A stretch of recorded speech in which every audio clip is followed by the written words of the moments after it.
નમસ્કાર દર્શક મિત્રો, હું શ્વેતા કહાર હેડલાઇન ન્યૂઝમાં આપનું સ્વાગત કરું છું। હવે નજર કરીએ દેશની 20 મોટી ખબરો પર। શ્રી પ્રભુપાદની 150મી જન્મ જયંતિ પીએમ મોદીએ કહ્યું, ભવ્ય રામ મંદિરનું સપનું પૂરું થયું છે। કૃષ્ણ ભક્તિ સાથે ગુજરાત આપોઆપ જોડાઈ જાય છે। પીએમ મોદી જન્મજાત ઓબીસી નથી, બધાને બેવકૂફ બનાવી રહ્યા છે। રાહુલ ગાંધીની વડાપ્રધાનની જાતિ પર થઈ ટિપ્પણી। અબુધાબીમાં પ્રથમ હિન્દુ મંદિર બનીને તૈયાર, મહંત સ્વામીનું સ્ટેટ ગેસ્ટ તરીકે સ્વાગત। પીએમ મોદી 14મી તારીખે કરશે ઉદ્ઘાટન। દિલ્હીમાં મોટી દુર્ઘટના, મેટ્રોનો સ્લેબ ધરાશાયી થતા 4ના મોત, એક ગંભીર। માછીમારોની જળમાં સ્ફટિકનું શિવલિંગ ફસાયું, દરિયા કિનારે લાવતા જ દર્શન કરવા લોકોની ભીડ ઉમટી।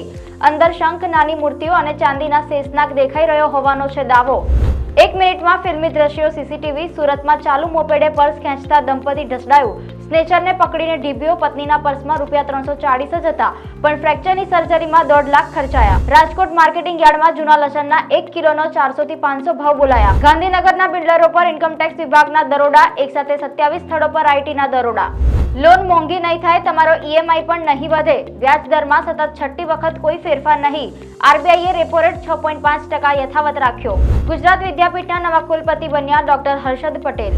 લોકરક્ષકના વિવિધ સર્વાંગોની ભરતી પરીક્ષા પદ્ધતિમાં મોટો ફેરફાર। હવેથી શારીરિક કસોટીના માર્ક્સ નહીં ગણાય, લેવાશે 200 ગુણનું પેપર। સુરતના કામરેજમાં નબીરાએ બેફામ થાર ચલાવી દંપતીને મારી ટક્કર। થારે ટક્કર મારતા દંપતીને પહોંચી ગંભીર ઇજાઓ। અમદાવાદના ઇતિહાસમાં પહેલીવાર WWE જેવી ફાઇટ। વિવિધ રાજ્યોના રેસલર્સ લોખંડની ખુરશી પાઇપ મારતા જોવા મળશે। 10,000 લોકો નિહાળી શકશે રેસલિંગ। વડોદરામાં પરિણીતા પર અત્યાચાર, કહ્યું મારો પતિ મારી સાથે શારીરિક રિલેશન રાખતો નથી। તે કહે છે કે મારે મલેશિયા જવા 5 લાખ લઈ આવો, પછી તારી સાથે રિલેશન રાખીશ। વડોદરાના નવનાથ પૈકીના કાશી વિશ્વેશ્વર મંદિરમાંથી 44,000ની થઈ ચોરી। વડોદરામાં 75 વર્ષના વૃદ્ધે દીપડાને ભગાડ્યો। વડોદરાના ધનિયાવી ગામે દીપડાએ હુમલો કરતા દાદાએ જડબા પર એક મુક્કો ઝીક્યો, પ્રાણી ચાલતું પકડ્યું। ડાયમંડ બુર્સના કાર્યક્રમમાં પીએમ મોદીએ ફોરેન લેંગ્વેજ કોર્સ શરૂ કરવા ટકોર કરી। વીર નર્મદ યુનિવર્સિટી અને ગુજરાત યુનિવર્સિટીમાં વિદેશી ભાષાનો કોર્સ શરૂ। ગુજરાતમાં ઠંડીના બીજા રાઉન્ડ શરૂ। 10 થી 12 કિલોમીટરની ઝડપે પવન ફૂંકાતા વધશે ઠંડી। ગદર 3 બનાવવા માટે મેકર્સ વધારે સમય લેશે નહીં। કારગિલ યુદ્ધ પર આધારિત હોઈ શકે છે આ ફિલ્મ। 2025 સુધીમાં ફ્લોર પર જશે।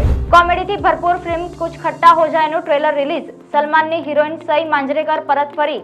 ગુરુ રંધાવા કરશે એક્ટિંગની શરૂઆત। ફિલ્મ 16 ફેબ્રુઆરીએ થશે રિલીઝ। તો આ હતી દેશની 20 મોટી ખબર। જોતા રહો હેડલાઇન ન્યૂઝ। નમસ્કાર।